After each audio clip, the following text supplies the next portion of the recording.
All right, guys, welcome to the Odyssey podcast once again. First of all, I want to say if you're seeing this intro, that means you're taking the time to watch the full-length podcast. So I want to say thanks so much for your time and taking the opportunity to watch this, right? Secondly, I want to say if this is your first time seeing the podcast and seeing us, what we want to do with this podcast is sit down and have light, ordinary conversations with extraordinary people. All right? But at the same time, while making it entertaining, we want to extract knowledge, tips, advice that you guys and even us could use in our daily life and careers. All right, so with that said, if that's something you're interested in, you're seeing this on YouTube right now, like, subscribe, comment, share. You can find us on TikTok, Instagram, and soon to be Twitter for clips and things. So show us some love. So today we have a banger episode for y'all. We have a man who really needs no introduction. But just in case that, say you haven't had a phone for at least a year and a half, we have Mr. Zak Bermudez, who's a social media influencer, who's amassed close to 100,000 followers between his TikTok and Instagram account. And he's gained 4.5 million likes on TikTok. That's likes, not views. All right, and so we're going to dive into a bit of Zak's backstory, how he got it started, posting content, how he's made it his full-time job, and a bit about the industry also. So, Zak, thanks so much for coming through, brother. Thanks a lot for having me, man. I'm excited to be here and talk to you guys. We've been catching kicks. We passed for half an hour. So far, so good. Let me talk business. Let me talk business. All right, so Jerome and I like to start with secondary school because we believe that's where you're kind of making the first important decisions in your life that could change the trajectory of your life, right? I agree, yeah. Right, so we just want to hear a little bit about your personality, your character back in school, how you did in school. And boy, okay. I understand. Boy, secondary school for me, right? It was fun. I mean, we all enjoy our secondary school lives. You know, we wish we could go back. You know what I mean? Well, fun. But the person I was in secondary school, boy, is nothing compared to where I am today, boy. And that is on account of just me making, as you said, decisions. You know, decisions to better myself. So in secondary school, I was actually very shy. I had a few friends and stuff too, you know. But the thing about me is that, so let's say at lunchtime, right? The bell rings. You know, what are you gonna do for lunch? You know, you want to go online with your friends and things. I didn't know how to do that. I had a few friends in it too, but I don't know how to like start aligning with people. You know, I can't just walk up to somebody like a friend and just be like, hey, we're gonna just sit down there and start aligning. Yeah. That wasn't me, dog. Like I didn't know how to do those kind of social things. Really introverted. Yeah. I was very introverted, dog. So at lunchtime, I would be in the library reading a book or something, studying something, doing a little homework that I didn't do. You know what I mean? But in secondary school, I was a lot different to who am I now? My personality now completely different. Yeah. And people that are following me from secondary school and see my content some of them even tell me, you know, boy, you will change, boy, like way, boy, you know. And a lot of them, they see the difference in me now because they knew me in secondary school. They knew how I was, you know. But I wasn't a very popular person. I knew a bunch of people knew me, but to say I was popular in school and thing, and I was the class clown. That's always the question for people. Like, were you the class clown? People think I was the class clown. Yeah. But no, I wasn't the class clown at all. If I had a joke to make, I would say it to the person next to me. And they're gonna repeat it and get the laugh song. Yeah. Oh, you were that guy. So I mean, So I mean, I was a jokey person. Throughout my life, the same dry humor that I use now. Yeah. But to say like I was the class clown, nah, boy. So secondary school, completely different. I mean, introverted then, I would say now I'm an introverted extrovert. I have the best of both. You know, I could do both. And whoever I'm vibing with, if that person is introverted, I could vibe with them. And if the person is extroverted, I could vibe with them. So I'm like a social chameleon, as they say. Yeah. But you were smart. Have you always studying and thing? You was doing well in school and thing, or? Well, I want to say studying, you know, but I mean, to be honest, dog, if I was reading in the library, I picking up like a National Geographic book or something, you know what I mean? I'm picking up school books. Right. I was average at everything, dog. I was average at my studies. I wasn't failing, but also wasn't the best. I did get I actually got number one in history. Sorry, Geography. Caribbean Studies, SBA. Sorry, Caribbean Studies, IA. I was number 1. So, Nice. yeah, just putting out there. That's my achievement for Form 6. Nice one. Yeah. But nah, I wasn't the smartest kid. I wasn't the dumbest kid. Right. Completely average. Never liked studying though. Never liked doing work. I hated studying though. Your parents put pressure like to be academically inclined, like To be honest, they just wanted me to do well enough to pass and get into UE and all that stuff, you know. That's But the they were never expecting me to like top the class and shit like that, you know. I mean, because they knew my effort and stuff. I was big into games and I was playing games all the time, you know what I mean? Like that was my addiction in secondary school and primary school. I was real into games and everything too. Yeah. Video games was like an escape for me as it is for most people. Right. Yeah. So you said UE. So you went to UE? I went to UE right after Form 6. Just after upper 6, I went to UE. I went for 1 year and I dropped out. It was not for me. It's because back to what I said about studying, I was never into studying. I never picked up how to study. I didn't know how to study to pass exams. I would study so much and it would just not stay in my head. I just didn't know how to do it. what degree you were doing? Business administration. Yeah. Okay, cool. I've always been like business oriented, but to be honest, I never knew what I wanted to do since Form 6 ending. Like I didn't have a solid idea of what I wanted to do. All I knew was that, you know what, I'll just do business. Push come to shove, I'll just start a business, sell something, do some kind of service. You know, business is a good all around thing to do if you don't know what to do. You know, business is a good go to. You know, but yeah, I could not study at all. I hated school. I hated going to school. I hated sitting down and like hearing what they were telling me about. And like I was doing subjects that like I didn't want to do. Like I'm doing business and like you need to do like, let's say, accounting and thing too. But dog, I could not do accounting to save my life force. Like all these classes I'm going to, and I still had no idea what to do. Like dog, I'm telling you, in the exam, I remember doing an exam for accounts in UE. I couldn't do anything on the paper, dog. I couldn't do anything on the paper, dog. I was just winging it the whole thing, dog. I was just drawing my little table, trying to balance the spreadsheets and things like that. That's all I know. All I know is that you have to balance the credits and debits. That's all I knew, dog. I could not understand what this lady was talking about in these lectures. And like, yeah, I couldn't do it. It was just real stressful for me. And also at that time of my life, I was going through real stuff like mentally and things too. I struggled with like mental issues, to be real honest. True. Like mental health and yeah, like depression and all that stuff. Yeah, I used to go through that real plenty. But yeah, that's my story about UE and post. Yeah, but so post secondary for that, the depression and thing. You know, so you know, as males, we do like talking about them things. Sure. I don't tell much people about that, to be honest. It's in my past. You know, there's no reason for me to do that. Every now and again, of course, we all go through our moods and things too. Yeah. So it still happens, but for the most part, the serious stuff, yeah, I'm mostly above it. Thank God. A lot of people don't get the opportunity to get out of that stage in their life, you know. So yeah, I'm thankful for that. But nah, I never saw anybody. I never dealt with it really. I've always been into self-improvement for like the last like 5-6 years. I've been into self-improvement, trying to improve myself. Yeah, I just realized how short life was, you know, and just trying to change stuff. Yeah.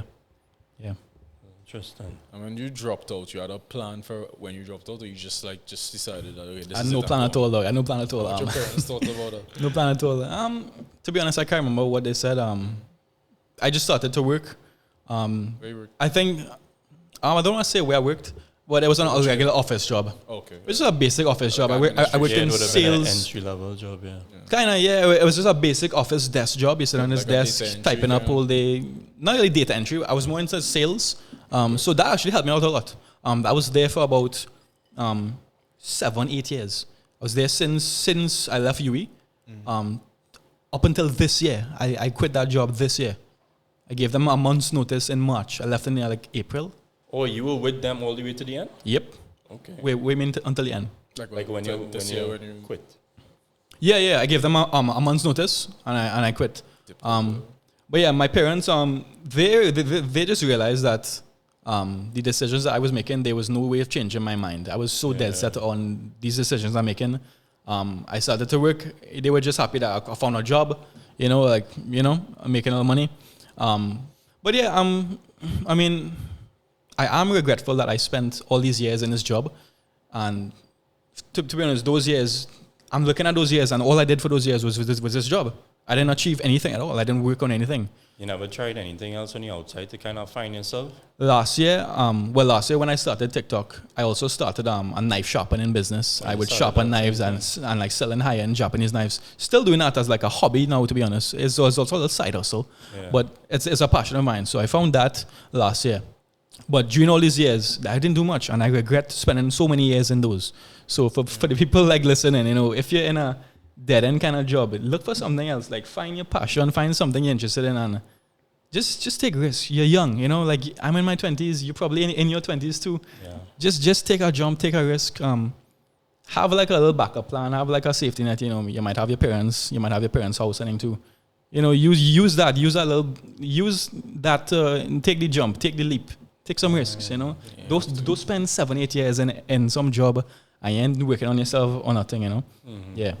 What advice you would give to like finding your passion? Because it's one thing to tell people find their passion, but I feel like if I had, say, I put myself in the position of somebody at a dead end job, you know, I ain't really seeing a future for myself. Yeah. Like I feel in a real loss right now. I don't know what to do. Like how I gonna find that passion? To be honest, the only answer I believe that there is for that question, and that question is such a common question, it's such a popular question. Everybody goes through. Everybody's asked that question. How do you find a passion? Just try different stuff, dog. Like, try everything. Like, and it all comes down to, even when you meet a new person, that could be the start of finding a passion. So like, be more extroverted, and I don't mean extroverted like socially, but like say yes to everything. Like if somebody invite you out to like go and play. So let's say I seen a pool table. So let's say they invite you out to go and play pool. Yeah. Say yes, go and play pool. You might pick up pool and you might say, you know what, I love pool. You know what, I love pool so much. I love playing pool. You know what, you know what I'm gonna do? I'm gonna start buying some pool table accessories and maybe start shipping on some pool tables. I mean, you can start a business out of that. I love pool so much. Just say yes to everything. Just try everything else. Like, you'll never know what. I started a knife sharpening business. How weird is that? Like, when you think of knife sharpening, and you know, when I saw that, I was like, what? No, it's weird. It's random as hell. But guess what? I was looking for a business that had low to no competition. This business had zero competition. That's crazy that you found that. That's true. No, I've always been into knives now, right? I've always been into knives. I like knives. So I sat down and I'm like, you know what? I want to find something to do. And it's always better to start a business out of what you like, passions of yours. I like knives. Okay, so I sat down. How would I make money with knives? Well, okay, I could sell knives. What can I do with knives? Well, plenty of people have knives, you know. And a lot of those knives dull if I sharpen knives. So I started sharpening knives. I was making I think my best month was like $3,500 to $4,000 just on sharpening knives. Like, I would get businesses. Another side hustle. Businesses have like 10 to 15 knives. You're hearing that, dog. 10 to 15 knives. And if I get 4 or 5 businesses per month, that's real money, us. And that was just a side job too. So I'm making that money on top of my of the office job income. Yeah, that's pretty good. So that was doing well. Yeah. It's crazy, dog. All right. But all people feel like they're not in a position to take risks, or they're just too scared. But I mean, you just have you know what's really helped me? What's really helped me is to realize how short life is. And like, it's so cliche to like think like, oh, you know, life is so short. You know, we are nothing. There's no reason to live, like stuff like that. We are just a little speck in the universe. Yeah. But think about that. Sometimes I will go out to like let's say a club or something, and I won't be in the mood to like have fun and then I just catch myself now. Wait, you know what?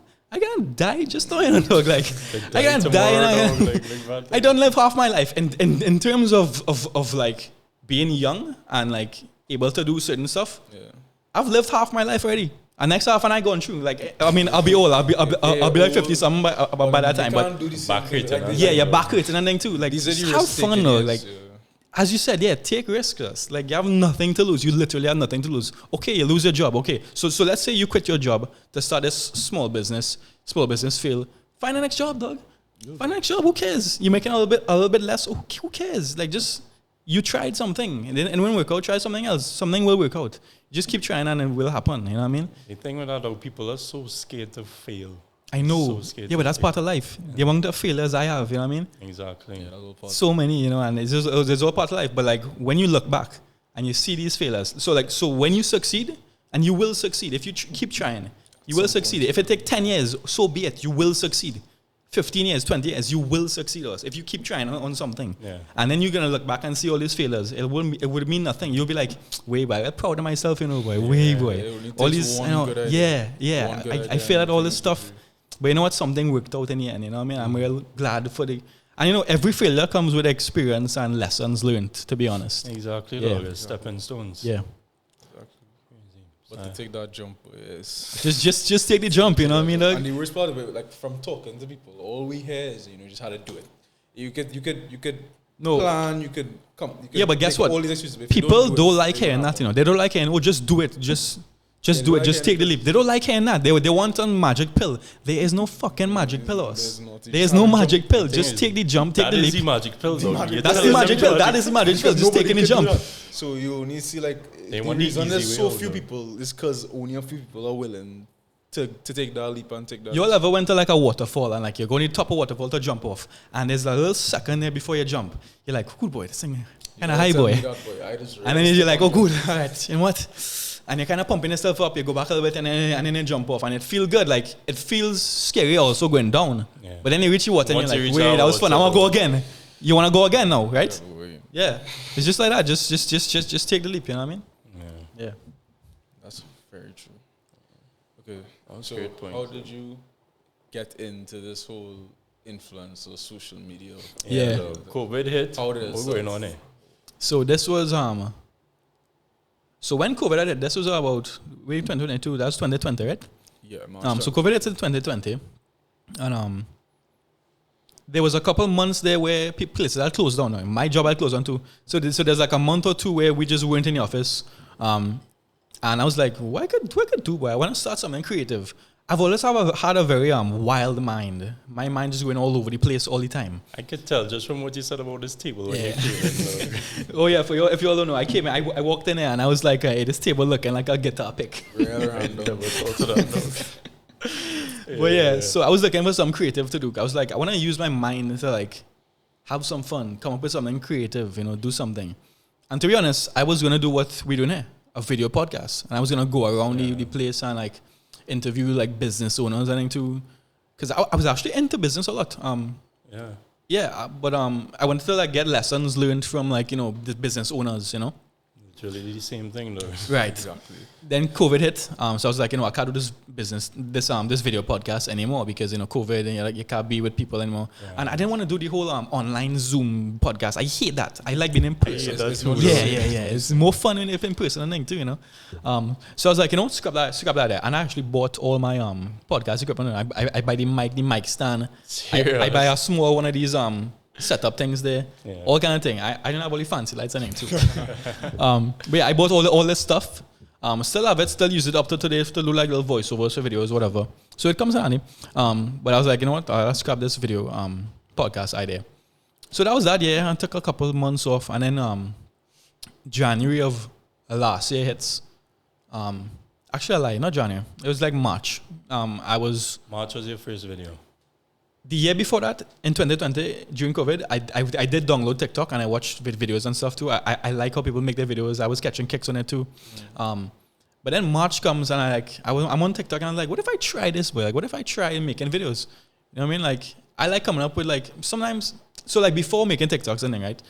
I used to like come up with ideas in my mind. I like, it'll be funny if so and so happens, Yeah. I like come up with these scenarios that I act out now. I would come up with it in my head, and like I would just catch kicks to myself now. So I was like, what if I like you do that, but like make it into a video?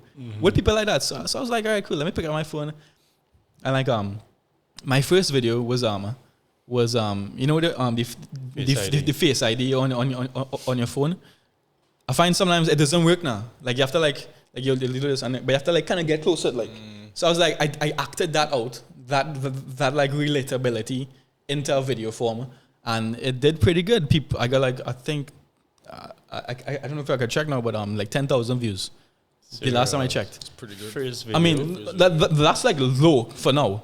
Yeah. But for then, I had like I had no followers. I had no followers at all, right? Exactly. So I was like, 10,000 views? Dog, what? I was Like a amazed real because thing. I never made videos before. I made one video before on YouTube. It was a Sons of Anarchy, the TV show. It was like a compilation like of like funny scenes. That's the only video I ever edited and made and put out there on social media. That got like 400,000 views. I was amazed with that. But that's YouTube, and I'm not one video. I'm not in that video. So it's like it didn't matter to me. Whatever the video there, whatever. So this facial unlock ID thing on TikTok was the first video that I made with me in it. Me making everything. 10,000 views. I was amazed. I was stunned. I had no followers. How the hell this thing getting 10,000 views? I was like, wait now. The algorithm on TikTok, the reach on TikTok is astonishing. You have 0 followers, you get 10,000 views. No other social media does that. You have zero followers on Instagram, nobody know who you are. Nobody ever gonna see your post ever. It's crazy. You could post a selfie of you and the Pope. Nobody gonna see it. So I made this one video. It did really well. Got a bunch of comments and then got a bunch of likes and then too. And I was feeling good. I was like, wait, boy, people like this video, boy. Let me try again. Let me try and do more stuff. Made the next one. Did well. Keep making up to now. And the followers just build, the views just build. I got into it. I enjoy doing it. I enjoy coming up with the ideas, acting it out, posting it, seeing people like it, people laughing, making people's day. You know, up to today, people tell me, you made my day, boy. Like, Israel make my day. People come up to me and they say, like they might be going through some kind of tough time or something, but like they see my video and like they feel a little better, they get a little break, Yeah. No, it feels real good, yeah. So that's what happened. I made one video, did well, keep making videos, and the rest is history, yeah. But at the beginning, when you started making it, were you looking at it as a way of making money or potential Not at all. business? Or you just saw the opportunity? Not at all. Like, yeah, I recognized the opportunity eventually, like a year after. But the money wasn't on my mind at all, and I think that's the secret. If you start, I've said this before. If you follow me on like Instagram and thing, I kind of post stuff like this all the time. I'll say, people ask me questions and I'll answer it on Instagram and thing too. If you start this with money in mind, you will fail because people are out there competing with you, doing it as a passion of theirs, and it just so happens they're making money as well. Right. If you're going into this with just making money, no passion, you're gonna fail. You won't have the ideas. Money's not enough of a drive. Passion shows. Yeah. So I started it with just out of curiosity and entertaining myself and just having fun with it. That's why I did good. Right. I didn't have the money in mind, but eventually, because I showed the next question being how I started making money, right? Yeah. At what point did you realize the potential to make money? Right. So I had one business had reached out to me and they wanted me to use their product in a video. I was like, yeah, cool. So, I think for payment for that, I don't think I charge money. I think I just used receiving the free items as payment. Yeah. Because it was cool, to be honest. When you now start, making videos and stuff, and I wasn't an influencer then. I was just making videos. I wasn't an influencer. I wasn't telling people what to do, informing people of this, informing people of that. I wasn't an influencer then. But it feels good for a business to reach out to you and be like, hey, I want to sell some free stuff. Yeah, people like free thing. People love to say, so nothing in life is free. There's always some kind of cost. Things in life are free. Some things in life are free. You sitting down in your house and some business pulling up to give you free stuff. That's free. You're not paying for that. I felt really good. It feels really good to receive free stuff. So I was like, yeah, okay, cool. I'll take these items and I'll put it in a video. That was the first video I ever did that used. That's the first video I ever did that made an ad, quote unquote ad, but still using my style. So people will still catch kicks about it, but I'm still advertising that business or business products. Yeah. So that was the first ever time I did like a promo, and it did pretty good. The business was happy, and that's the moment where I realized I could start doing this more often. But I didn't start like reaching out to businesses and say, hey, I would love to do a video for you. I up to today, I don't think I've ever done that. I've never reached out to a single business. Ask you if you did that, yeah, I never reached out to a single business. I'm fortunate enough that businesses reach out to me. So after this first promo, I got like this hair product to do the same thing. I believe this time I did charge a fee. I believe I started at $500. Plus the product. Right. And that's small money for now. But then when I still have a job and into Yeah. This is a nice little 500 for me to go online, you know what I mean? Like, I feeling good about this. Yeah. So yeah, I did a next promo for them too. Same kind of thing. I used my little comedian name to work their product into the video. Did pretty good.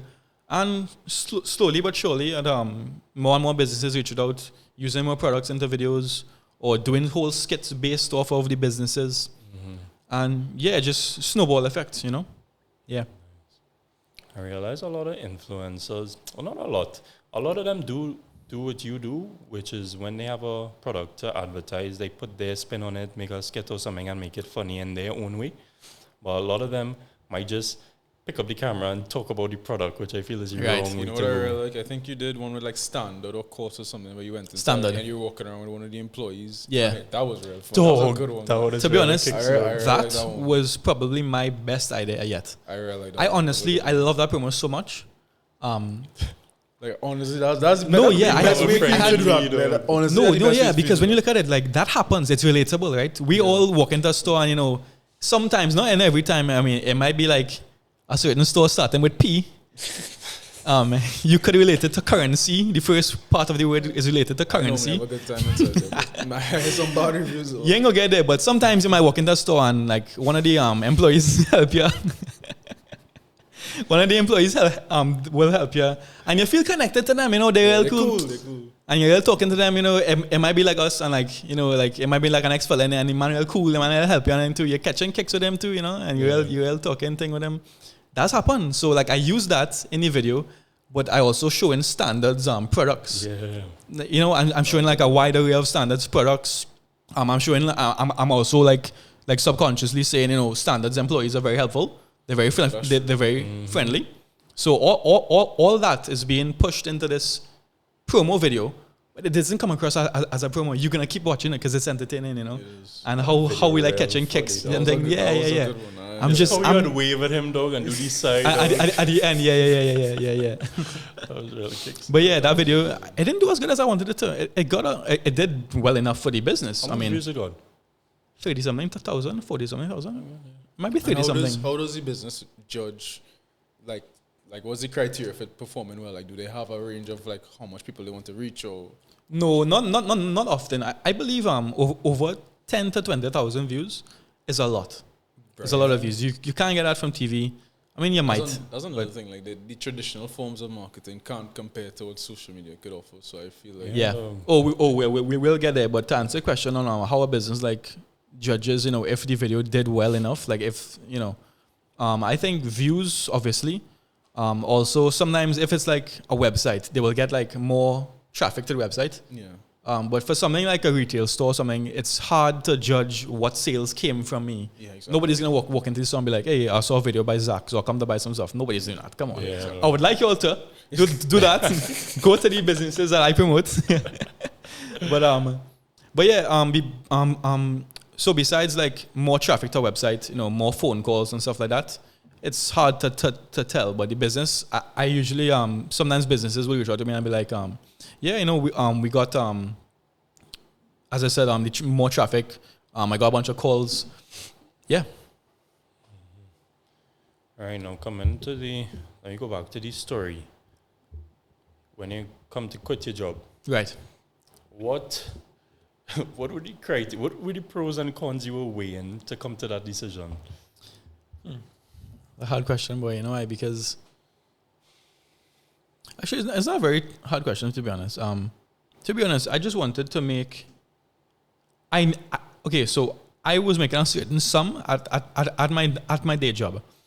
Even if I was gonna make less from quitting and doing social media and also my little side business full time, even if I'm making a little bit less, the pros of me being happier, not having to wake up. Well, for me, it was about 6 o'clock in the morning. Yeah. I know for a lot of people out there with their jobs, they're waking up about 3, 4 o'clock just to beat the traffic. I live in South That is Central. sickening. That is disgusting. I was okay. So okay, I'm making less money, yeah, but I'm happier. I'm so much more happier. I'm much more freedom.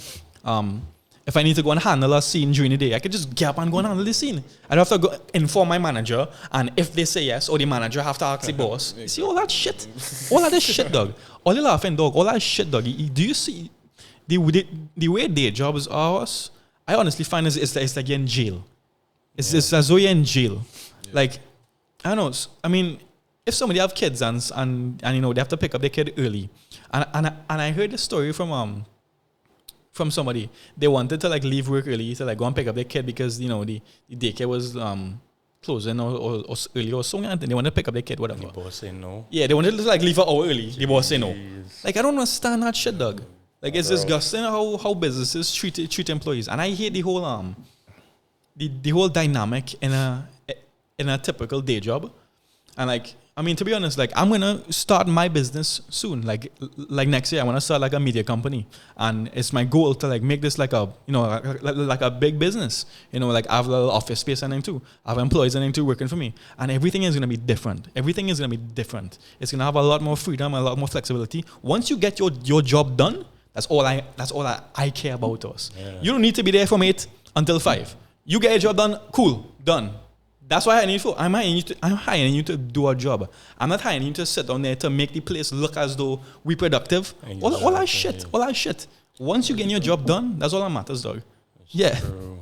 Don't be like Apple, boy, have sleeping rooms or something. All that. Let me do all that. Once you hire the right people, if you give them autonomy, they'll probably work even harder or better than if you had them just That's working. right. I believe in that, but it depends on the person as well. Yeah, that's what the right people. Obviously, So yeah, you gotta because real some vet people that will take person. advantage of They it, will, yeah. For and you need sure. to. You have to real vet that person when you're hiring. Nobody is doing my hiring for me. I'm hiring them myself because I know what I'm looking for. I'm actually a very good judge of character. I could tell who's gonna take advantage of the benefits. You know what I mean? Yeah. That's a good plan. You could do Yeah. that too. Yeah, that's great. When you quit, did you tell your colleagues and things that you quit to do the social media full time and thing? I did tell them that I was leaving. I don't think I told them why. Did you tell anybody? I believe I just told most people I'm going to be working for myself. I think at this point, the majority of them, of my coworkers, already knew what I was doing. I mean, obviously, they see me all over the place. People posting up in WhatsApp stories, Facebook and everything too. I'm even there, so I don't know where these videos is end up, but like WhatsApp stories, Facebook and everything, it's just all over the place. So people see me doing this, and so I'm sure they knew when I was gonna be doing social media, this kind of stuff. They also knew I had this little side business with the knives and everything too. So yeah, they had a rough idea that I was gonna work for myself and I was leaving. Yeah. You popular in your workspace with the videos and thing? To be honest, the way I was working, it wasn't that much people. Yeah. So I mean, it was like 10 people. I mean, so Very I mean, ages, so I doubt all of them are young. yeah. I mean, most of them saw me. I mean, but you know, some of them wouldn't say anything. It's kind of awkward, you know. Yeah. You know, Like so your all my friends WhatsApp story, like Yeah, that kind of yeah. I mean, and also like I mean, sometimes I just get kind of like embarrassed too. You know what I mean? Like I doing all these funny videos and too, and then I'm at work there just real serious, just doing my work. You know, like. It's weird, you know. It's like you wouldn't really bring it up, you know. Yeah. Oh, that's crazy. You get recognized a lot in public. All the time, dog. That must be strange. bro. It was at first. So yeah, most places where I go, I do get recognized. But it started. I remember the first time it started. I was at the gas station in Santa Cruz.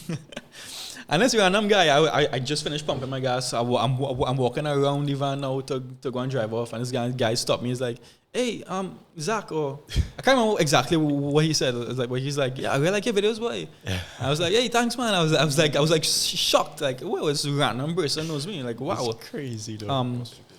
But yeah, that was the first time, and I actually told my mom. I went home and I told my mom, you know, somebody recognized me in the gas station today, because I was like so shocked and I kind of proud about myself as well too. Yeah, but yeah, so it was as I said, a little strange at first. People just come up to and too, but now is daily occurrence.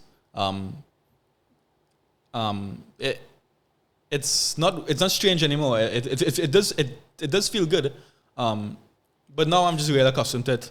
I'm real thankful for people like, you know, coming up to you and like saying hi, you know, telling me like, you know, good things about my videos. You know, that, you know, it makes the day, you know. It feels good. It doesn't just feel good to be recognized. It also feels good that you're kind of bettering. I mean, I was about to say bettering people's lives. No, I'm not bettering people's lives. Making people's day. Making people happy. You know, I'm making people smile. That's all I want. That's better in their life Yeah, that way, though. in a way, yeah. You never For some know, people, you never know, people could be in a really dark you place, never but know they're like- exactly. I know that you never know what people going through. If I could post a video now and somebody at home just just smiling and anything too, it making their day, Yeah. that's really cool. It feels really good. Yeah. You ever got any special treatment because of your position? For Sometimes, sure, though, yeah. for sure. Sometimes okay, so the other day I went to a restaurant and like all these waiters like they kind of knew me now. so obviously I get a little so like I made the order and then a next waiter comes up to me and they're like, "Hey Zach, so and so videos I give it is and he like asked me like, "Oh well, how long you here now?" I was like, "About 15 minutes or so." Not I wasn't here too long. He's like, "I'm gonna go in the kitchen and check it for you." Food come out 5 minutes later. So yeah, I mean every now and again, I mean obviously like places like little bars and clubs and into every once in a while I'll get in for free. Every once in a while I'll be in a club or something and some good Samaritans might buy me some drinks. Yeah. I would buy a drink. Yeah, if I see I you in buy- public, Yeah, I for mean sure. they might have they might have like a table down in the corner or something, and they'll invite me to the table. They have drinks and everything too, so that's always be real fun because I love meeting new people. I'm a very socialite now. I love meeting new people. Love just vibing, chilling, having fun, and yeah, that's be fun. Yeah, Being a natural, you were a natural introvert, right?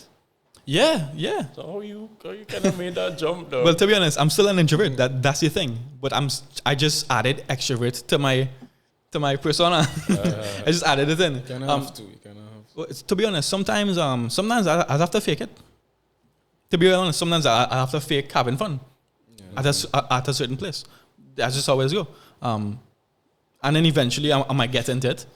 So I mean, yeah, I still enjoy being alone. I still enjoy my little video games and thing too, But I also like going out and thing too and meeting new people, having fun.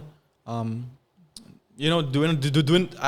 I'm doing all this stuff now that I not only couldn't do but didn't have the confidence or courage to do back then when I didn't go through all this social media stuff that kind of changed me, Right. Yeah. You ever experienced any hate, dog? Like on videos or maybe even in public, dog? Like men say, "Hey, you're not funny, but Nah, in public, it'll never happen.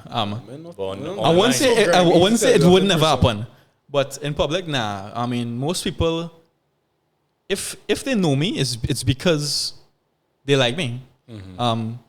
I'm sure there are some people out there that don't like me. Everybody does, but to hate in public, nah, it has never happened. I don't think it would happen, to be honest.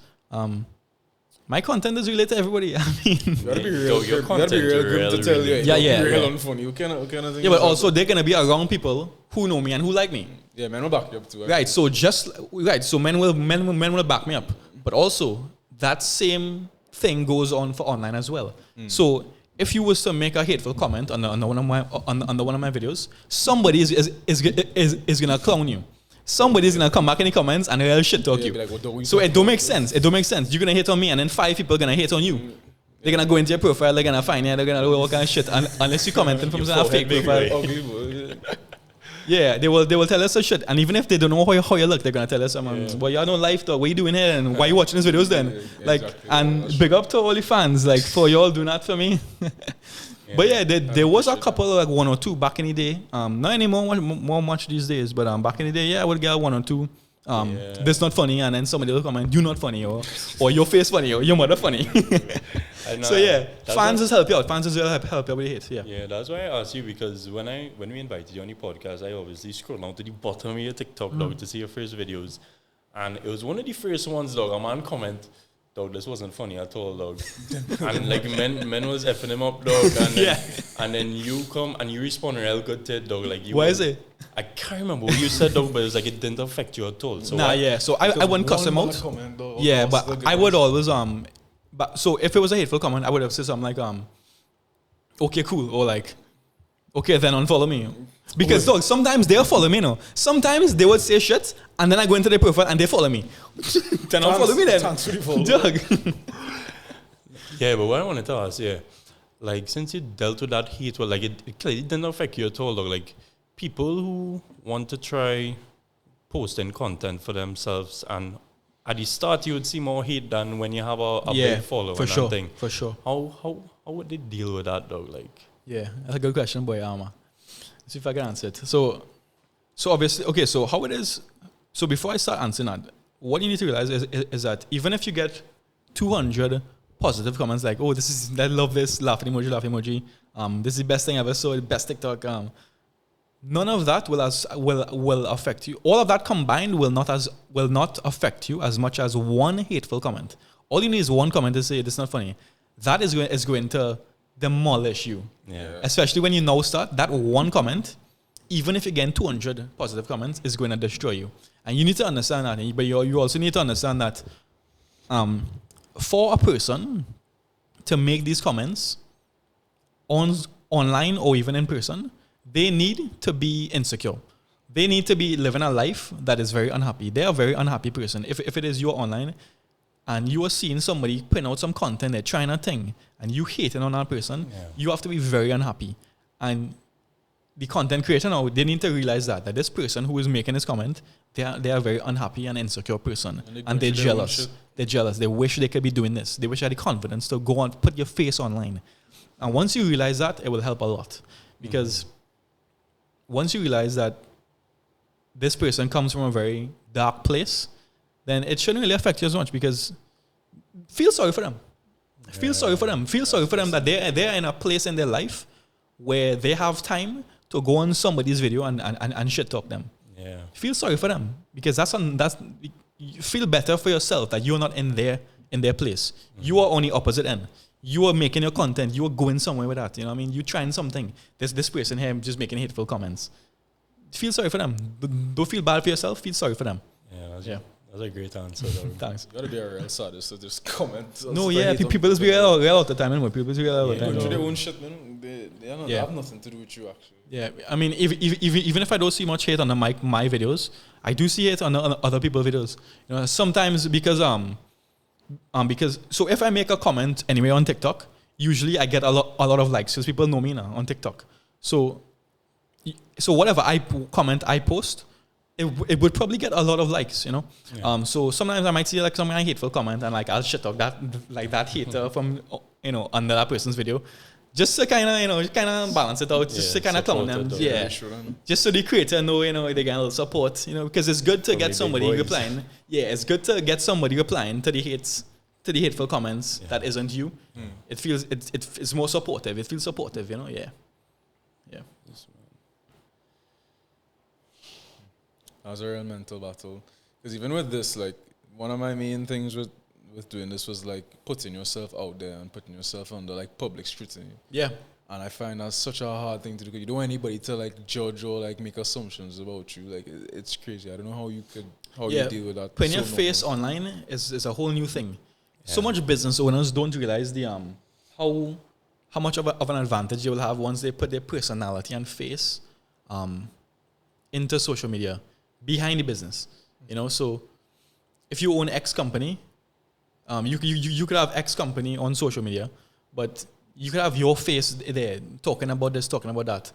It's really important that you put your personality in there, especially for like small businesses. It's really important that you put your face out there, and you connect with people. It might be fearful at first. A lot of people are scared of being on camera. They don't like how they look. They don't like. One of the big things is that they don't like how their voice sounds on camera. Yeah, boy. Yeah. I love how my voice sounds on camera now. At this point, I love how my voice sounds. Like, it is a fearful thing at first to put your face out there, because seeing yourself on video, hearing your own voice, it's like a kind of shocking thing, But just do it. You will get accustomed to it. You will get accustomed to it. And yeah, nobody's gonna be like, "Oh, you're real ugly." Nobody's gonna come on. Nobody's like truly that ugly, though. Come on. Nah, but I feel like I see someone. Men just get out. That's all right. Nah, but as you said, personal branding, that's a big thing, and that's becoming a real popular thing away. But like Trinidad, we real backwards. Like you won't see our CEOs doing them kind of things down here. Nah, well, when you say CEO, we're talking about like a big business, right? Yeah. Well, not necessarily. I mean, small, medium size. People kind of hide ownership in Trinidad. Well, no, the thing is, you saying CEO. I see CEO in a lot of people's Instagram bios. Well, that man is not real. And it's because they own some kind of makeup company. They are makeup artists. Dog, you're not a CEO. You own a business. You're not a CEO, dog. Like, no, like people would start a business just so they could put CEO in their bio. Come on, oh God. Director at so makeup artist. No, they just people love titles. Boy, that trainees love to feel important. You realize that? That's true. Trainees love to feel important. And to be honest, like as we're on the topic of feeling important and like let's talk about egos and things too. You know, I am paranoid about people thinking that I am egotistical and like I am like absorbed in the fame and into. And some people that are actually quite close to me, they think so. But like, serious? But because I make jokes about it too. Like, no, like I will make my little jokes and too about it. Like, like somebody will like look at me right and be like, yeah, I'm sure he know me from TikTok or something. But like it's obviously that obvious that I'm joking. Like I'm joking. But some people they take that serious, and then they start to say, "Oh, I'm egotistical." I am actually paranoid about people thinking that. Like when somebody comes up to me in real life, I'm like real humble. I'm like, I real thank them for like coming up to me, like thank you so much, and I try not to be like not to feel good about it, I don't go on social media like right after and be like, oh, so and so now approach me in Massey stores. I don't do that. Completely silent. But some people like to do that. They like to post about it. They like people to know that they are being seen, that they are being noticed in real life. And I don't do that because I'm paranoid. As I said, I'm paranoid. I don't want people thinking like I'm full of all this fame and thing too. Because from my upbringing, like I've been an introvert. I didn't like attention, and up to now, I am getting attention. So there's nothing I could do about it. I have to just live with it. So but back then in my childhood, I didn't like attention. I didn't like being in the spotlight and too. So because of that, now even though I'm getting attention, I don't want to feel as though I like the attention. Yeah, I'm paranoid about people thinking, oh, he really like the attention. He really think he's all that. I hate that. I don't think I'm all that. I'm very humble. Like, let me say something, though. I want to tell everybody something. Dog, everybody feels Zak full of himself, dog. This is a podcast that has 100 followers as of right now. I messaged Zak. This is after he was on the news. It's TTT News, right? Yeah. After he did an interview with TTT News, dog, and the man treat me like I was one of his friends, dog. The man was talking to me normal. Dog, the man treat me real nice, dog. So Zak very humble, dog. So I tried to be. And I did not pay him to say all that. He did. That's all him. He's not lying. But you also portray like a very humble, like relatable fellow online. Yeah, I tried to be. It's in your best interest also. Yeah. Just keep that uniform with actual like real life interaction. Yeah, but but it does feel good. I do feel good about the attention because because I'm getting what I didn't get.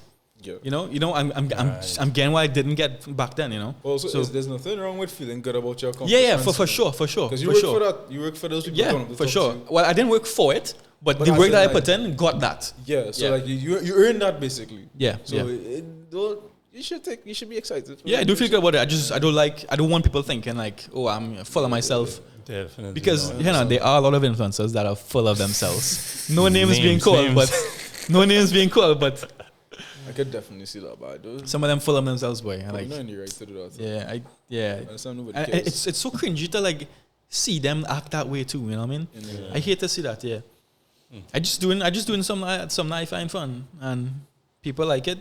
Cool, whatever. Like real humble about it. Yeah. Speaking of, and then somebody gonna say, oh, well, he only acting all that humble, like. He must be hiding something, or like the man keeps saying he humble, so maybe he not humble, But I'm afraid of his spotlight. The action speaks louder than words, and you showed us that. Well, so hopefully people get that. Well, speaking about all those influencers who are full of themselves, what do you think is the state of the whole influencer social media persona industry in Trinidad? The industry, well, I think so.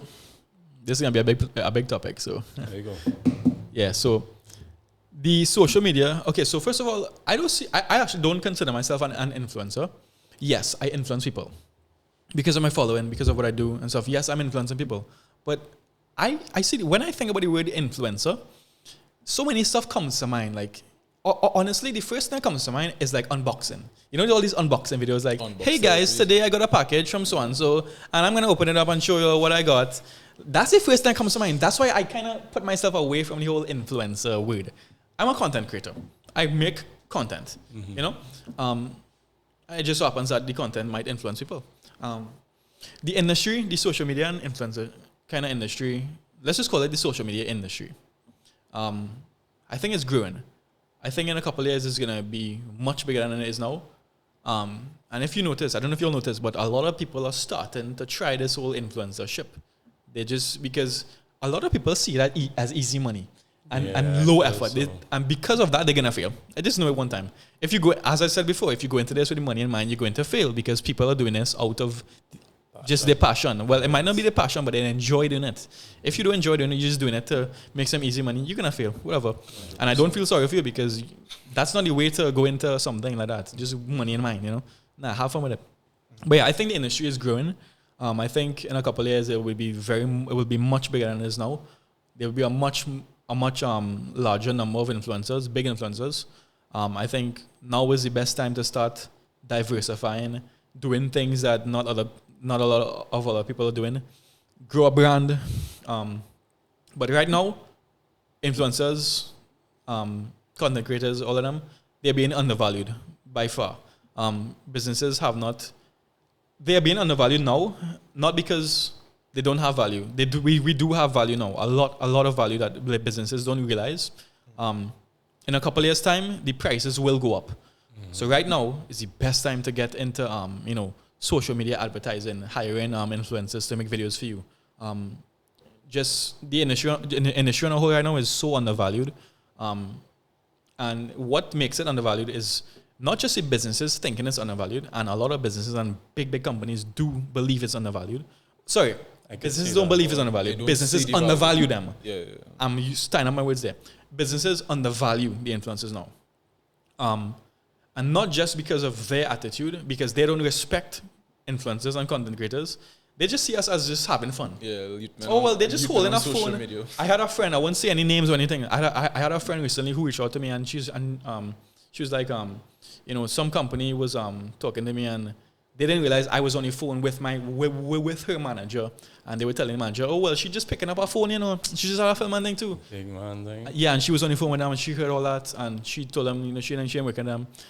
Businesses do not realize how much work is going into them too, how much ideas are into. Boy. Yeah, especially Trinidad. Trinidad backward. Businesses, they don't realize how much work is going into them and thing too. So they're undervaluing us. But also, we have a lot of upcoming influencers who want to now start and to just taking things for free. And that is messing up the industry as well. But you can't help that. People now starting up their little influencer thing, and they like receiving free things, so they will make their little video and then just to receive a package. Yeah. So I mean, you can't really. It's hard to combat it. It's hard to have businesses recognize us, which is why I stated in that TTT interview, which I don't think they aired the full thing. That's the problem. They aired the part you're talking about that you're going to say. Yeah. Okay. You didn't watch it. Forget. So what I said there was that influencers, they did talk about this. Influencers need to come together. Let's discuss. Let's talk prices. Let's talk. How much followers you have, how much views you have, and what that number of views, what that number of followers, what kind of price you could start charging. Right. And then you may maybe talk to smaller influencers too and be like, I would receive a package too, but give me a little cash too now. To help make the video and thing too, because people are out there buying cameras and mics and thing too. To be honest, me, it's just my phone. I ain't putting all that money into cameras and mics and thing too. I like hire a videographer or something. Yeah. But yeah, it costs money to do these videos sometimes, you know what I mean? But I think in the future, businesses will start to realize how much value, how much exposure they can get. Because they want, the number one thing that businesses want from any form of advertising is exposure. Right. They want views. They want people looking at this ad or this video. They want people to notice their brand. That's advertising in general. Yeah. You know what I mean? And social media is the best way. TV have nothing on social media TV, now. Nobody listen to the radio. Men right, TV, radio. Bluetooth in the car. playing Apple I Music whole I time. can't remember the last time I listened to the radio. Exactly. So you I can't. had to be in a car with no aux cord. Even No billboard Bluetooth, too, yeah. even like Nothing. billboards and things. All those old school traditional marketing tactics are just fading out. Billboards. I don't watch billboards. I don't even watch billboards. Like, I don't understand how Women you still could pay have so billboard. much money for a billboard. and there's like Exactly. 5,000 per month And on a is billboard. real expensive. Yes, so you're paying like 50,000 a year, dog, for a Who the hell watching proper a billboard and saying, yeah, I can't buy Yeah, that. yeah, but guess what? Okay, so today, Friday, let's just say 150,000 people drive past the highway. I have no idea. I just come that number just coming up on my ass. How much of a number, right? Yeah. That same 150,000 people on Monday gonna see it. So you're not catching no new audience. But okay, so there's so let's say it's 5,000 a month on a billboard. I have no idea. Is that what 5,000? It's expensive. Some so it's expensive. yeah. Little. I'm not sure. Half that price, you could get a video from me. A simple little promo video. You could get two of them for that same price. Those two videos will go on TikTok and it will get a certain number of views. Let's just say, let's just call it 40,000 views across those two videos, right? As a promo video, that's pretty good. Not only will those 40,000 people see that video, but also people who are now joining TikTok will also see that video because they'll be on their For You page. And people who are going to follow me in the future are going to see that video as well. Right. So the rate of interest for social media videos is so much more than a billboard or Reach. TV, you know, because it stays there. It stays there. And because of an algorithm, it's going to be pushed to more and more people, you know, and then you could download that video, put it on Facebook. That's just TikTok alone. I'm just talking about TikTok alone. Yeah. I didn't reach Facebook yet. I didn't reach Instagram yet. You know what I mean? And, you And- can- do stuff and the on business Facebook? pages. Nah, I don't use Facebook. Nah. and also, you could also target a specific set of people. If you just pop up billboard, it's a bunch of random people driving past. Random people, you have no idea who's can't driving it, yeah. control the target audience for the ad. But if people want to, say your audience is mostly like 20-something year olds, right? And the company wants to advertise to 20-something year olds. You're perfect. Because It's actually just That's so Just so in case a business is watching, it's actually not just 20 years old, 20 years yeah, old. it's But hypothetically. I'll get there though. In terms of like my demographic, it's like all ages. But yes, but you're right. You could control it because you could go to somebody like let's say you go to somebody. So let's say you are a gym equipment supplier and you want to do a video. Then you're gonna go find some fitness people who have a following. Right. They might not have as big as of a following as some people. They might have like let's say 5,000-10,000, but they are in a niche. So that's when niches come into play. 10,000 fitness people. Right, 10,000 fitness people.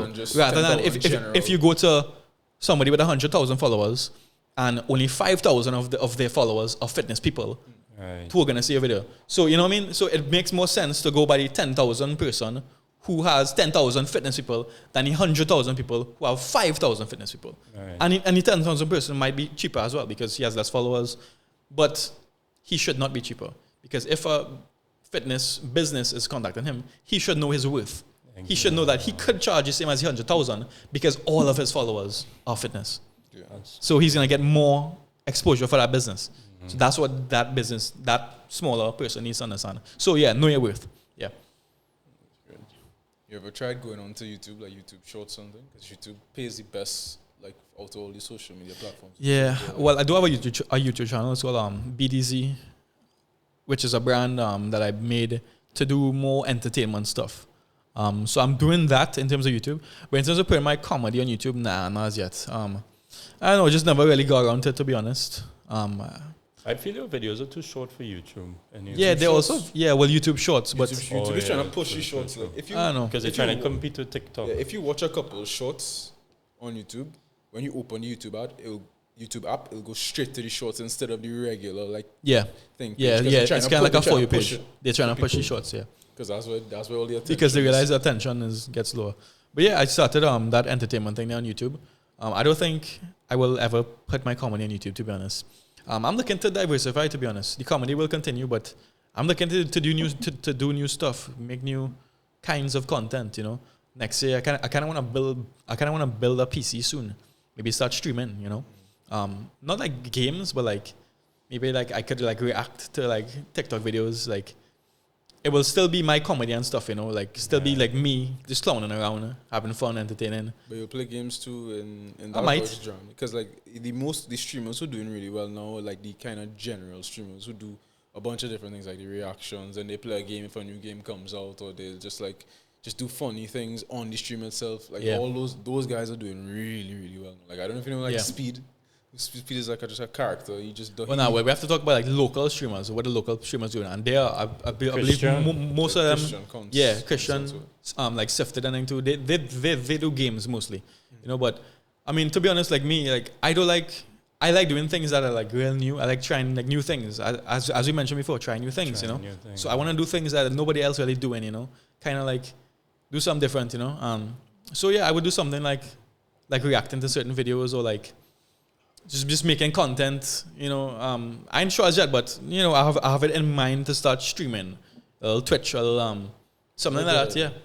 So I'm still trying new things, you know. I'll never stop because I'm a creative, you know. Yeah. And that just involves being creative, getting creative with it, trying new things. Yeah, I want to start. I want to build a PC and start streaming.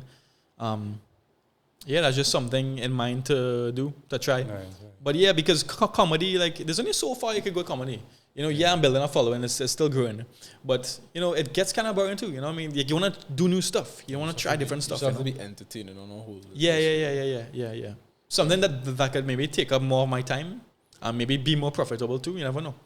Yeah. I think that reacting thing will do well, dog. If you react into some Trini. Yeah, I can get real funny with it. You can react to anything, really. Once you're entertaining. I think you do well with that. Yeah, and like that, and the idea I have of like making a video podcast, that might come back too, you know what I mean? Like I want to like maybe do some stuff where like, you know, talking about like what's going on, like entertainment wise, like maybe some kind of drama happening between some people, some kind of controversy, you know, like invite them on, like talk about it, get their side of the story. And yeah, stuff like that I'm thinking about, you know, yeah. But I do want to diversify and just try new stuff, yeah. But the BDZ, what was that about? Was he planning? Right, so that? BDZ, by the way, BDZ, Zak Bermudez stands for my last name, Bermudez. Okay. I can't use the word Bermudez because obviously there's a big company in Trinidad with our name. I won't get no trouble. So BDZ is a YouTube channel.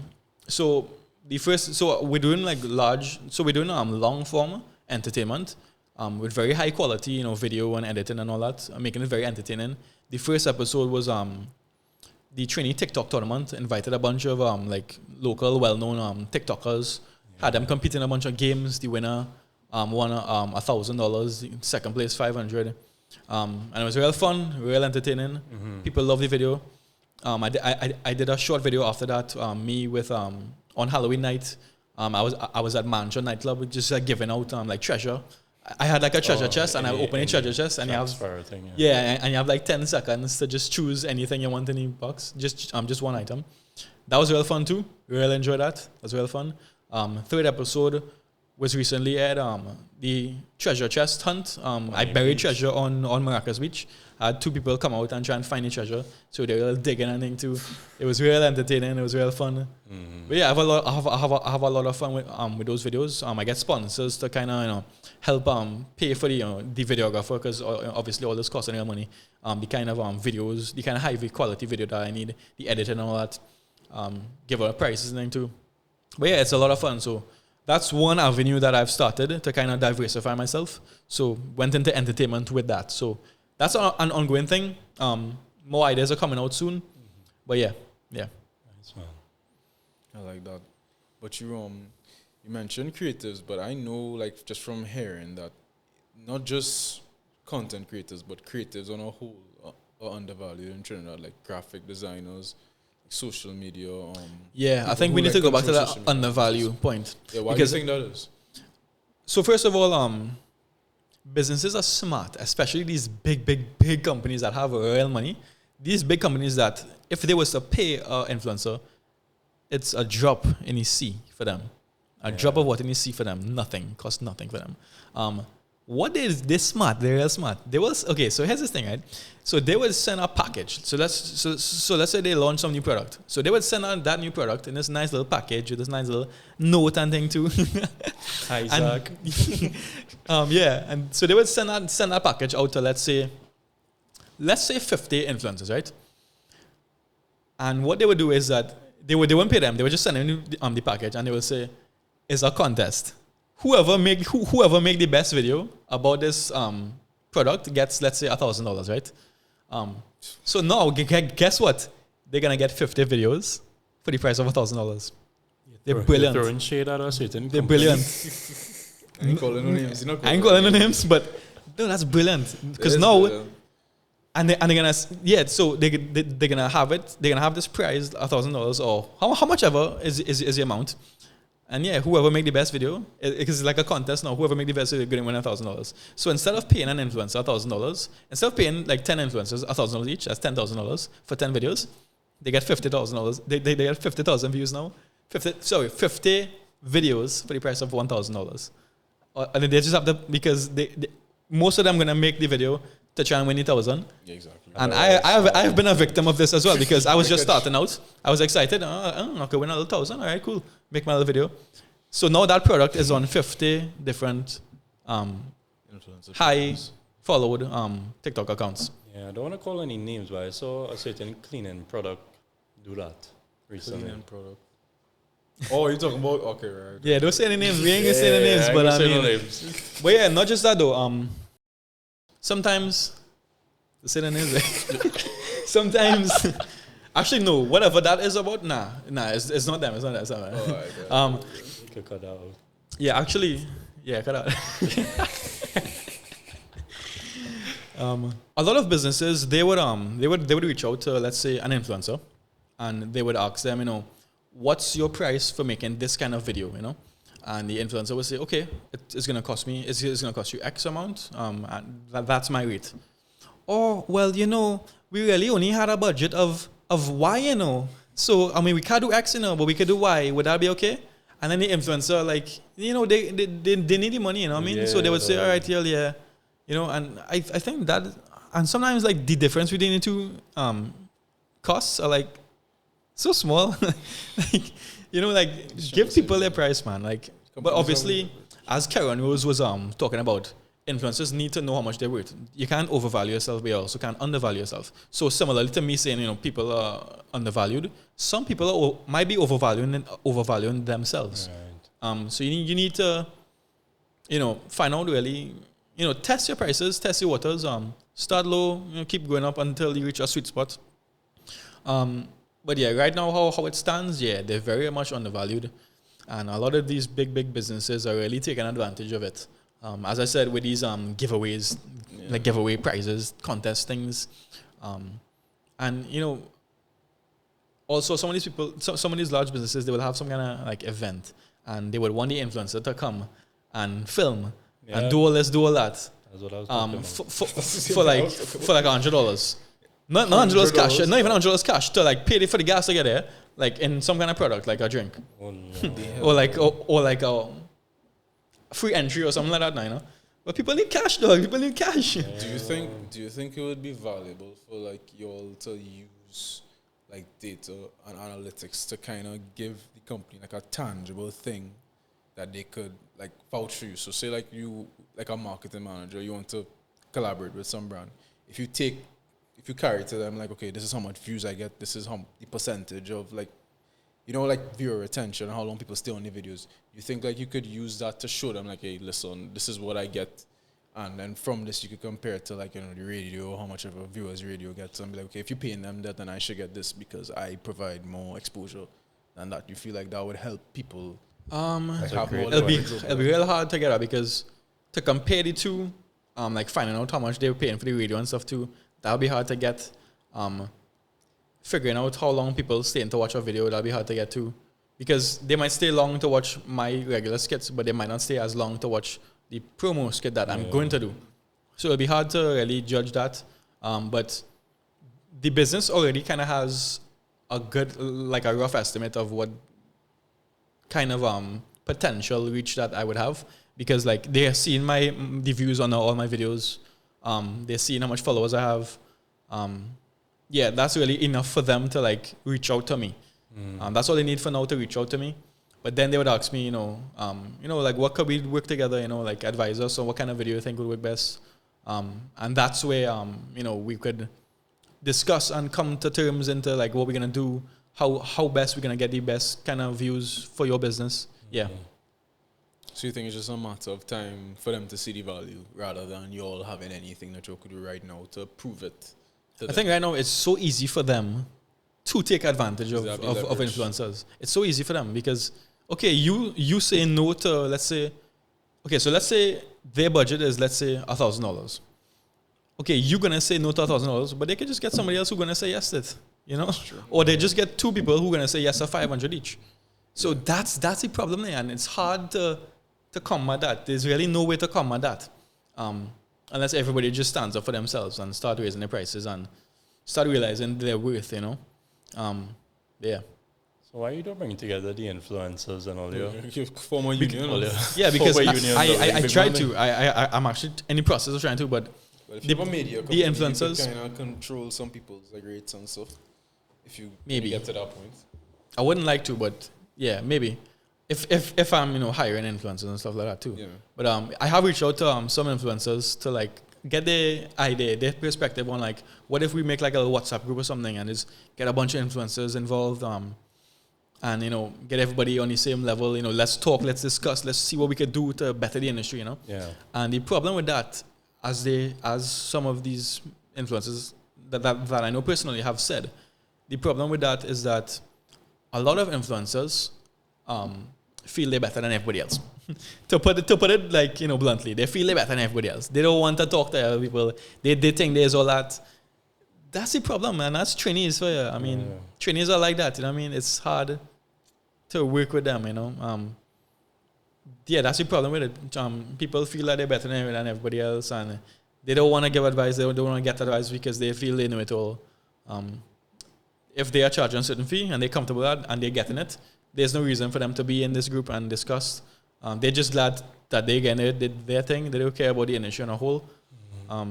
Yeah, that would have been a problem with getting everybody together, I think too. But it's still an idea. It's still a thought for now. What do you think is the benefit of hiring an influencer or like a content creator versus putting money towards like traditional marketing tactics? Okay, so the kind of exposure that you're gonna get from just like so let's just use me as an example, right? The kind of exposure that you're gonna get from me or any other like solo content creator is going to be so much more if that content is good. You have to choose wisely. I mean, some people, they're not going to get the kind of views that other people are getting.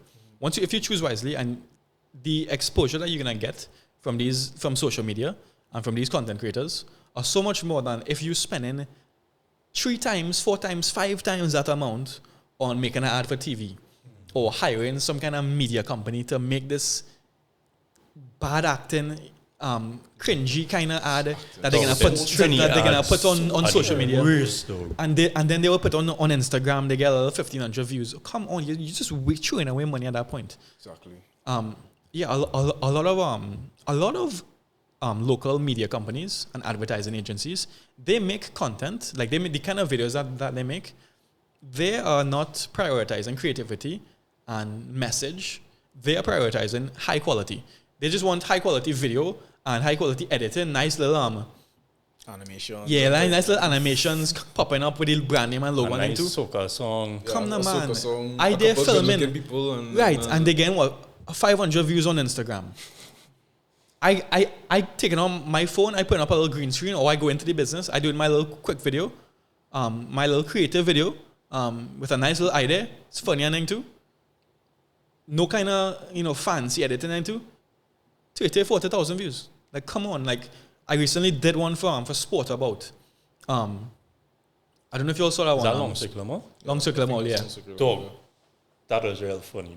Yeah, so, and it's the same thing as like standard, where it's like, when you reach 2 minutes before closing time now. So I use that kind of relatability, work the brand into it. I got over 200,000 views. I got so much? I think close to 300,000 views now. You're not getting that kind of views. And I gave them a discount for that too. The kind of price that they paid for that is so low. I knew the person too. But the kind of price I pay for that, you're going to pay 10 times that amount exactly, to try to get on to put on TV or to put something on social media or on Instagram or something. And yeah, because you're hiring a videographer and you're hiring 2 actors who can act, Exactly. local actors, they can't act at all, by the way. It's the worst, though. Especially on TV, oh God, I hate to watch TV ads so much, boy. And then they try to put the accents and thing on, it's just bad, boy. Dog, It's actually terrible. it's terrible. Us. And they always have some little child dog drinking milk or something. Yeah, but because there's a business name, and Karen who's put this actually had a great point on this, because there's a business name attached to that marketing agency that are charging 10 times the amount and getting lower views. That's why the client is gonna pay them more because it's a business name instead of they're just hiring Zak Bermudez to make a little funny video. True. So you see, that's the problem there. And Karen was really brought up a good point there. Which is really why, which is really a benefit of mine that I'm going to be starting a media company and everything is going to be under business now. You know what I mean? I think that's the problem. As Karen said, when you look at it like a business, like when you're working with clients as a business, as opposed to an influencer, you're getting paid more. Just because the client just kind of respects them more. That's the problem, though. I feel like they also think that those marketing agencies could justify the price based on like their operation, like they have yeah, but you're just trying to away money. And a place and all kind of thing. Nah, they're just trying to They're money. thinking it's just you, so they say Yeah. like, why spend as much money on just this man? Yeah, so like, exactly. Yeah, so that's Exactly, but they don't realize it's the kind of way more exposure. that Yeah, they don't realize quality is not everything. Quality is not everything. The idea is everything. The creativity is everything. And these marketing agencies, they have no creativity at all. I just look at some of these ads that's on Instagram, like you know all these sponsored ads and thing too from this random like companies and thing too, and you can see the quality is high there. They're using like professional cameras and lighting and thing too. The quality is there, yeah, and thing. But like when you actually like look at this ad, you just don't want to look at it anymore. You Skip. like, even you don't want to look at it. look It's at so the ads weird. in like the World Cup, like halftime, the training ads. I ain't gonna call with this because I don't want to bring up the person who. Oh no, I was going to grab like, something to eat or something. I don't those watch. ads I are watch like they're not. Terrible. sometimes it don't even make And sense. they pay Like big money for them Yeah, spots. sometimes I will watch one of these ads and I'll reach it and I'll be like, what? Like, what's the joke? Like you could tell that there's supposed to be a joke there somewhere. But like, I don't understand. What's the joke? What's the humor in put it? the product in your face. Like there's no purpose. It's for the weird. ad It's really itself. weird. Those quality. Like the only good ad I've seen come out of Trinidad recently. Well, I'd be wrong to say the only good ad, but what I have seen personally is like Stag or Carib. They did one like in Tobago with like this. They bus do good driver. ads. Yeah, they do good ads. That was real nice. But that's few and far between. Which one was that? There's some bus driver in Tobago like picking up people like a Christmas ad that Carib and Stag did. And it was really I heard well about done. that one, but I actually didn't see it. I try to look for it. I can't I find saw it it. on Twitter. Like, But what I'm talking about though is the small to medium marketing agencies that these big businesses would hire, like like if Stag hire a marketing agency, or some kind of product like either it's a drink or food or something, they would hire some small to medium marketing agency, and yeah, that's what I'm talking about. And instead of hiring the influencer to get more views and more exposure for your brand, you're gonna hire this marketing agency because it looks better. Right. Yeah. That video, for example, that you did for that sports store in Long Circle. Sport about, yeah. Yeah. How long it took you to come up with that idea for that whole And how video? long was the execution? How long did it take to film it? And The idea took about a day. The idea took about a day to come up with. I was looking because it's a retail store and I wanted to see, okay, what can people relate to with retail? How can I make it funny? Then I just came to mind, somebody like reaching there. And this does happen. People do go to a store 2 minutes before closing time, How long did it take to film? Half an hour to an hour, I think. We had to do like several takes on certain scenes. And then at the ending of it, was like an addition. We didn't plan on doing that end, but then we just added it because I always come up with like better ideas for this. And then I didn't come up with it. She actually came up with it. The girl clothes. The owner of the store. She actually came up with that ending, which was really good. But yeah, a lot of the time I would have an idea and I'd go to film, and then during filming is really when the creativity kicks in and you're there and you're able to like think of what's gonna work like better. right. So yeah, a lot of ideas that I do, a lot of promos that I do, Actually, a lot of my videos that I do, just all my videos, a lot of them, I come up with more content, like more ideas for that video, and I just add it in like while filming, and it always gets better from that. Yeah.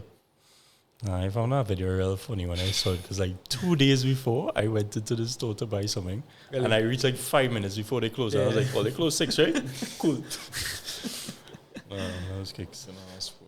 Like what I was thinking of was so like just considering other influencers or content creators outside of Trinidad, like the people who like the YouTubers who have like millions and millions of subscribers who make a lot of money, right? Like they could make that money because of the reach that they have. But what do you think is like the ceiling for like Trinidadian content creators? Because your focus is basically Trinidad alone. Yeah.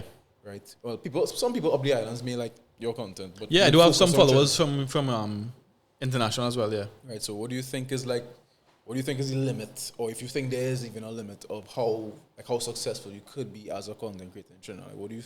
Around what size do you think that is, or you think you're nearing it, or you still think you have a ways to go? I don't think I'm near it at all. I think one of the biggest local influencers with like the biggest following, I think, is Certified Samson. I think he has like a couple 100,000 followers on TikTok. I'm not sure how much he has on YouTube, but I think he has a good Yeah, he's pretty big. I thought it would have been Rody Good. actually. I thought it'd be Rody too. I think it's Samson. But Rody kind of transition. Samson has into other things, plenty, though. though. Who's Samson Rody? has- Rody, the guy, he's doing videos as well, and I think he does like radio. With the And wigs? I'm saying He's now- the wigs? Yeah. Grand. Okay, I think I know him, yeah. He's like do like a grand. Yeah, okay. But he's on like a Netflix show and thing too now. Really? So he like transitioned, but I mean, Yeah. I don't know. Nah, I think with that boy, you could try to reach there, but I think that's a real hard way. A lot of that comes with luck too. Comes with just. Also, these people, they have been in this for years, and Yeah, they're real long. They're grand. I mean, I started this last year. So to be honest, you're talking to the wrong person. I don't know what the limit is, to be honest. I just put on my content there, trying to get as big as possible, building the following up. I really can't see it depends on the content too. My content is really geared towards trainees. Some content goes viral, like millions of views, because it does not get the trainees, and like it's a good idea that Americans I think could relate to. And it just so happened that some Americans shared it, and it got viral in the States. But yeah, it depends on the kind of content I have. If you could appeal to like international following, then try to, if that's what you want to do. If you want to get real big, like YouTube and thing too. Yeah, but I really don't think there's a limit. I mean, obviously with our accent and thing too, some places might not be able to understand us, so that's like a limiting factor. Like being from Trinidad it's a limiting factor. Right. But yeah, I don't think there's a limit, but it's a lot of hard work probably to get any like millions of views, as you said, on YouTube, and actually start making like real money from YouTube and thing too. That's gonna be real hard for a trainee, but I mean, nothing's impossible. You You could probably do that by doing reactions. I wouldn't lie. Even with the accent, like that might also add to the humor. You never know. Yeah, Like people find Jamaicans. that's the real thing. You funny just try. because of the accent. Yeah, you just try new things. Yeah, and you never know what will like blow up. Yeah. Is that in your plans to become like a global sensation? Like Yeah, what's One of it them. goal? What's it goal? Nah, Yeah. boy. big goal. It's a big goal. To become a global sensation, nah. Trinidad alone. If I could be like very well known in Trinidad and like be so I mean the goal is really for next year to really start a media company and it's like start using my creativity and up any scale, so up the production, so higher production, but the creativity and humor, entertainment and everything too doesn't go down. Right. So I'll be working with all these bigger companies and like these small to medium marketing agencies that we're talking about that we don't like the ads and everything too. I want to be them, but better. Right. But making actual ads that people like actually laugh at and actually entertaining. I think I have the creativity to do that and the ambition to do that. So that's really my goal for the next, let's say, 5 years, to really build that media company. But also, a big goal of mine is to also, the media company will be my business, but also it'll be my kind of, doing videos wouldn't necessarily be my main creative outlet anymore.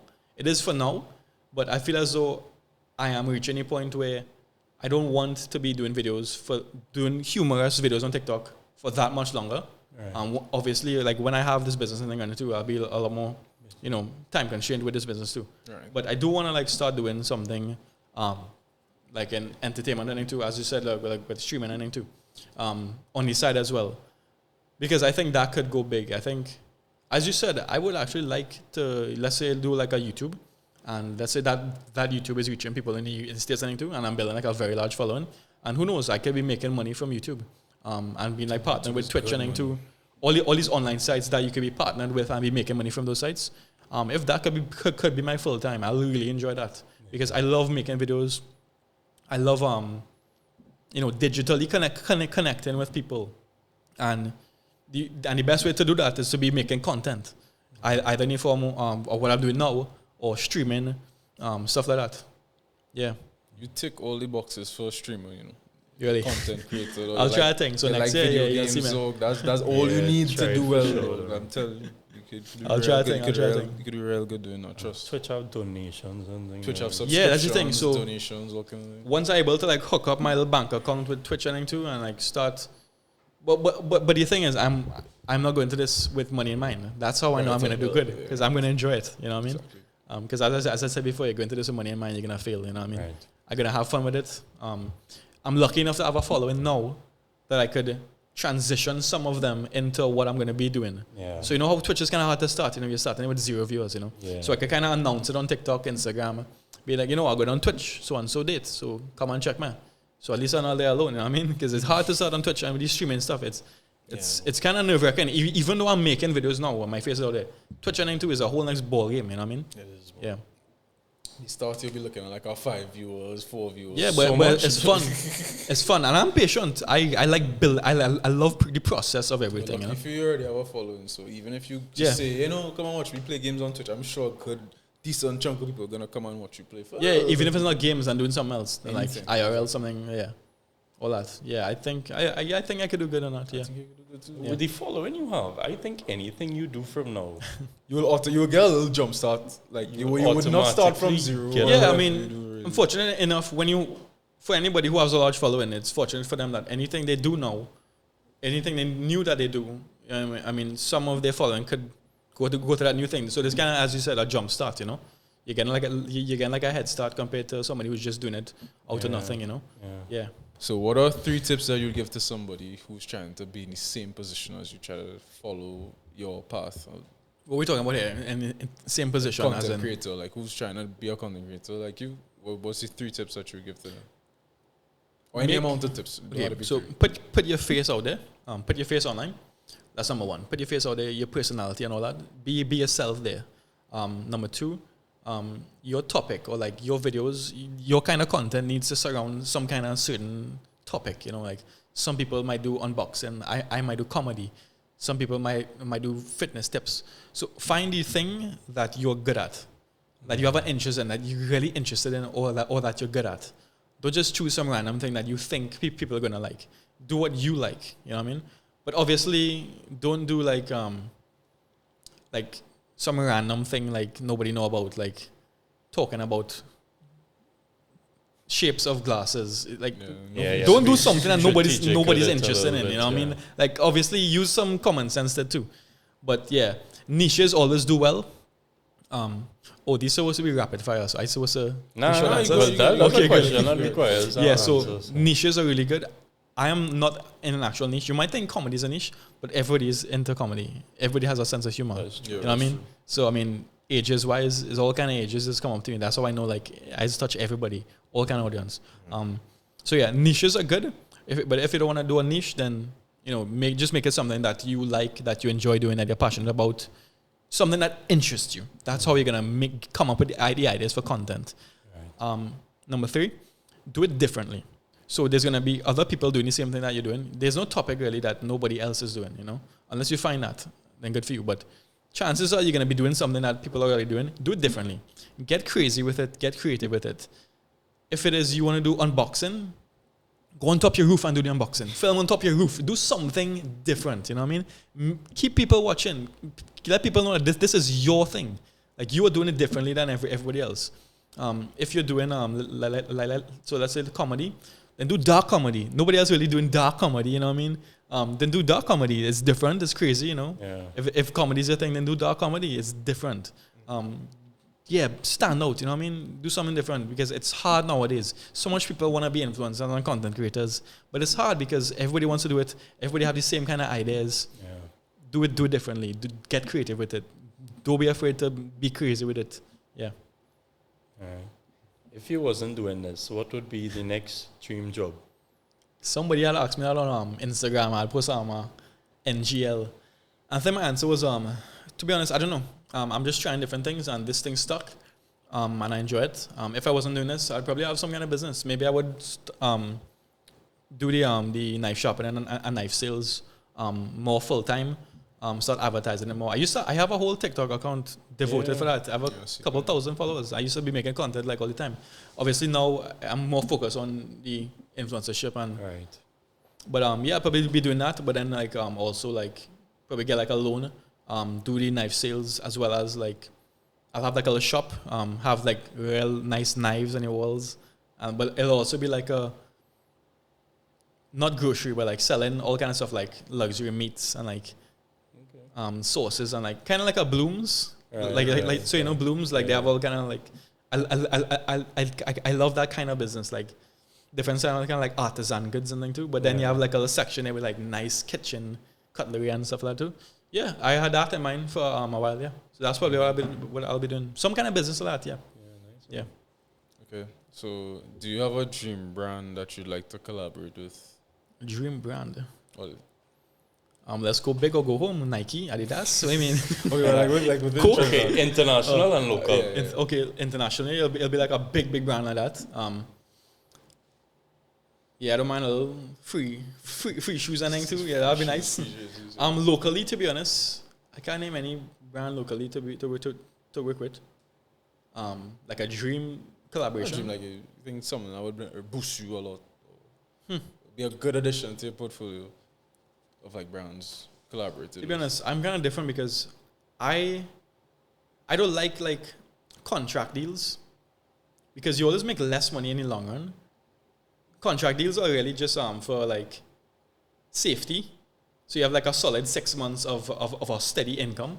Yeah. That's really the benefit of a contract deal. But like I used to do a contract deals and like my prices went up, but I was stuck in this contract, so I was still charging lower for the per video, you know. So to be honest, like locally, like we're having. I don't really keep track. Like I don't have like a portfolio that businesses need to look at. They just look at my content, and that's when they call me. I don't have a portfolio of I work with so that list would be huge by now. But there's really no brands locally that I would name to work with just to work with them. Yeah. All right. Oh, with the kind of content you post, right? When you meet people out, like when they recognize you and even people you know, do you feel a kind of urge to be more funny in person? That's the thing. People always assume that I am this clown in real life. Like I'm just always smiley, making jokes all the time too. No, not really. I'm just a regular person. Like I was at Massey stores the other day, and like one of the cashiers, I was just like waiting for her to just cash everything. I'm just there, so I'm just buying my groceries, whatever, like a normal human being. And she's like staring at me now, and like she's like cashing, and like she's like staring at me now. For like a good like 10 seconds, I was getting real awkward now. I almost tell her like, "You okay?" But then she's like, "You real serious in real life?" And like. Man, I don't understand. groceries, Like, dog, I just buying groceries on a morning. So chill. Like, dog, I can't be like. You expect me to just be standing up there, cashing groceries? Making a joke, trying to make us good. I'm really enjoying this experience in Massey stores while watching you cash my groceries. I'm enjoying this so much. Big smile on my face. Like, come on, dog. I mean, obviously, like I have like a kind of like a resting bitch face too. I mean, sometimes I'll just be like, if I walk in the mall or something, my face is real serious. But like I don't stop people from coming up to me, you know what I mean? Yeah. I mean, obviously, like sometimes I try to like, you know, uplift myself a little bit. You know, can't be walking around with this stush face all the time. You know what I mean? Obviously, but yeah, a lot of people I think they do find I'm more serious in real life. But like once you get to know me, like if we lineman and thing, yeah, I'm real kicksy, I'm real easy, real cool. Yeah, but just going about my day, dog. Like, don't expect me to be smiling down myself. I'm a joker. Like, Yeah, what's going on? Does that. Nobody does that, dog. Everybody's serious when they just walk in somewhere. But because they're accustomed to seeing me, they now expect me to be like funnier, happier than everybody else. Yeah, because you never see the other side of it. Yeah. Just kicks. Yeah. Okay. And how do you like hold yourself accountable and like evaluate your own performance since you know it's just you doing things for yourself? In what way? Like, what kind of performance? Like, do you have like a schedule that you try to keep on? How do you know that you're slacking or Okay. like where you? How Yeah. do you But sometimes I get real swamped in with businesses with clients with like coming up with the ideas because I think it's more important for me to come up with ideas for the clients than it is to come up with the ideas for my own personal TikTok, just funny videos. I try to post every day, but sometimes I need to take a day because I don't want to come up with some kind of slacking idea. Just so that I can post every day. Sometimes, yeah, and sometimes I do that. Sometimes the videos don't come out that good because, like, it's just because I want to post consistently. Right. But once, if you post 4 or 5 times a week, that's also consistent. If you post once every other day, that's consistent. You don't need to post every single day to be consistent. Consistency is key, yes, but it's not as the kind of consistency that you might think about isn't the kind of consistency that you could have. So once every other day is fine. I try to post at least, I want to post every day, but sometimes I can't. These days, I really can't post every single day. It might be every other day. I try to do every other day. I try not to have like 2-3 days of nothing. But yeah. Kind of want to go off for what you said. Like, do you ever have like blanks, like just days where you like, that must be real stressful though. Like your job is coming up with content and ideas whole day. Like I'm sure people don't take on that. Nah, dog. Sometimes I have to because I work for myself. I work Sundays, Saturdays, whenever. I just work all the time, just whenever. So sometimes I'll just take a day. I just stay home, not work on anything at all. No ideas, nothing. Sometimes they will have periods in a month where I don't have any jobs. There's no clients to work on or anything. And maybe I posted a video yesterday. So today I could take a little break. I could play a game today. Just chill a little bit out and just give the man a rest from all the content. But yeah, then the next day comes and like I'll sit down and like try to come up with some ideas. But to be honest, the ideas these days, it's just as soon as it comes, I make the video for that day. Yeah, I have like a notes. I have like a note on my phone full of ideas. This thing is long. Like I'll be scrolling on this thing for like 6 seconds long. And they're all like ideas that I kind of don't want to do anymore. So anytime I come up with an idea, I would like write it down in there. Yeah, because you forget. You really forget these ideas because it could be the smallest thing that you're thinking about. Like I could be driving and then something comes to mind. Hey Siri, make a note. So and so. I just need to like put the like 4 or 5 words in there that I could remember like when I reach home, and I make this skit about that. Yeah, but it is hard coming up with the kind of comedy that I do, especially like the complex ones. Some of them are very simple, as you would have noticed. Some of them are quite complex, and like you might be thinking, how the hell does man come up with these ideas? You know? But yeah, I just exaggerated. But yeah. Who's your favorite local influencer? Local influencer, just anybody on social media, just anybody. All right. And why? Favorite local influencer, boy. A tough question because I do have a few influencer friends. Yeah. So if I say one name, all right. I think I would go with. I think I'll go with Jules. I love Jules. Yeah, just because we've done a lot of work in the past. Not like a lot, but like we've done some videos together in the past, and him and I we're real cool. He's a real friendly person. We're quite similar in the kind of content that we do. He is more like crazy. I'm more like dry, you know. And that works hand in hand. You know what I mean? So like one of us is like more serious. You know what I mean? Like I'm more serious. You know. But like yeah, we work together well. We do collabs and all that. And just because of that, you know, we kind of clicked in that kind of way. And he's like a friend of mine now. So yeah, I'd say him. Yeah. He does it full time too. No, he does not. Which I don't know how he does that. I don't know how he's balanced having a day job and doing all this stuff. He's like really into editing and everything too, so he's into that field now. So it's easy for him, but for me to do the kind of editing and everything that he's doing, I can't do that. What is your most viewed video? Most viewed video. It would be, I believe, without having to check, I would say it would be the one where I stitched a video. So the first 4 or 5 seconds of the video is this guy saying would you snitch on your coworkers for $1,000 a week or something so? And then it cuts to me as a worker, like talking to my boss, like, yeah, so on Wednesday, she went out to Lime, and she said she was sick or something the next day. That would have been my most viewed video, I think. That got over 1 million views. In the millions, yeah. I never saw that one. Wow. Yeah, I looked for it, yeah. Either that one or I recently did one, the one with diving on your floor to catch the goal, to catch the ball. Oh, yeah, Goalkeepers in the World Cup. That one did well too? Yeah, but I don't think it did as well as the other one. That one got over 1 million views, but I don't think it did as well.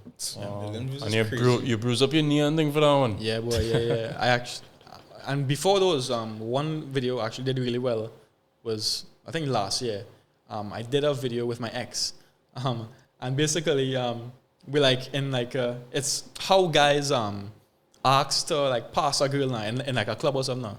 So So you saw that one? Yeah. I had to delete it, my ex and thing too. But like, yeah, she's standing up there and like I'm like, like feeling her up as I pass now. Which how some fellas if I can do that in some creeps and things do that any parties and thing too. But yeah, it was relatable and thing too, and yeah. And obviously once you have a good looking girl in your video, it does well. That's the thing about TikTok. So many girls are into getting real success on TikTok just because they have a nice body. They showing skin. It's easy for them, to get the views that they're doing. As they come up with real good ideas, and I just spend a whole day coming up with ideas. You can't wear a big what algorithm is he fellas on TikTok, dog? Liking it up. You didn't see I think I saw something on TikTok where people who post videos with higher quality or they're in a nice or more luxurious looking background. The videos go further. The algorithm chooses certain videos over others. It's choosing those videos because of the likes and comments. It's all based on likes, comments, shares. Those videos might do well because people like it because there's a nice background. So many different reasons. I think the algorithm it needs to choose something with whether it be likes, shares, comments. I think those are the most important factors in the algorithm pushing a video. And when these girls shaking up their ass and too. I mean, fellas and fellas leaving comments. Hi baby, hi sexy. You look nice. You look cute. All these comments are adding up, and the likes are adding up too. So the algorithm is gonna push that video to more fellas, more comments, more likes. It's real simple. It's really easy out there for the females. Fellas real thirsty, boy. Fellas, yeah. For the fellas like us, we gotta get creative. We are trying to think. We have no ass to shake. Oh, good. We talk about that anything. Yeah, boy, 2 hours. That's always past quick, boy. It felt like a real short time, dog. We're having fun with it too, so I would think that's the beauty of it. Yeah, and that's what you want viewers to really experience too. It's so fun, it's entertaining to watch. So the 2 hours fly, you know what I mean? Yeah. I really like this podcast. It's my favorite podcast you did so far. Nice. All right, Zach. On behalf of Kriston and I and the Odyssey podcast, just want to say thank you for coming on and talking to us, taking time out of your busy Friday to come and inform everybody about the influencer life and the industry and giving tips to potential content creators. I'm sure everybody really appreciates it and could use your advice to their betterment. And everybody follows Zach on Instagram, TikTok at Zak BDZ. Also, subscribe to his YouTube channel, BDZ. Just BDZ. If you just type in BDZ, I'll find it. And also share, follow us at the Odyssey Podcast on all social media platforms. Yeah, I had a lot of fun, guys. This is real fun. It was good. Zach, Odyssey Podcast, guys, they want us something. You'll have a nice little setup here. I like it. It was really entertaining. Them 2 hours passed real fast, because we was having fun with it, it was real fun, guys. It was real fun. Thanks a lot, Zach. Yeah, no problem, man, no problem. Hey, fellas. Why is it fellas? You cut out. Oh, God, yeah.